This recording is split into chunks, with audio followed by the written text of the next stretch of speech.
YouTube тегі барлық подписчиктарыма сәлем. Сізді бүгін осында көргеніме қуаныштымын. Менің видеоларымды көру ұнайды деп үміттенемін. Менімен бірге болып, каналыма қолдау көрсеткендеріңізге көп рахмет. Бүгін мен сізге спирулина туралы айтқым келеді. Спирулина денсаулыққа пайдасы көп болғандықтан өте танымал өнімге айналды.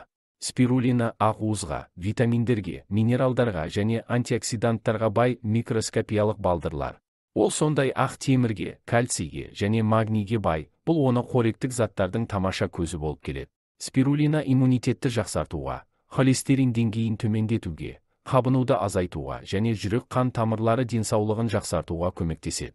Ол сондай ақ шаршау мен стресспен күресуге, ас қорытуды жақсартуға және тіпті салмақ жоғалтуға көмектеседі. Дегенмен кез келген өнім сияқты, спирулинаның да кемшіліктері бар. Мысалы, кейбір адамдарда аллергиялық реакция тудыруы мүмкін, ал оны қолдану асқазан-ішек жолында ыңғайсыздықты тудыруы мүмкін. Дегенмен, егер сізде спирулинаға аллергия болмаса, онда бұл өнім сіздің диетаңызға тамаша қосымша бола алады. Бұл сіздің денеңіздің сау болуы үшін қажетті барлық қоректік заттарды алуға көмектеседі. Оны денсаулыққа арналған азық-түлік дүкендерінен және интернет сатушылардан ұнтақ, таблетка немесе капсула түрінде сатып алуға болады.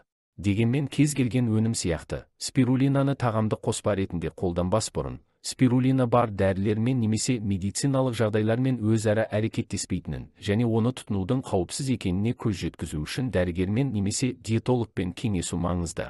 Қазіргі кезде спирулинаны өндіретін компаниялар көбейіп кетті. Өндіруші компанияларға назар аударыңыз және оның нарықтағы беделін және сапасын зерттеңіз. Егер бұл бейнеролик пайдалы болса, дәл қазір біздің арнаға лайк басып, тіркеліп алыңыз. Егер сізде сұрақтар немесе ұсыныстар болса, төмендегі комментарийге жазсаңыз болады.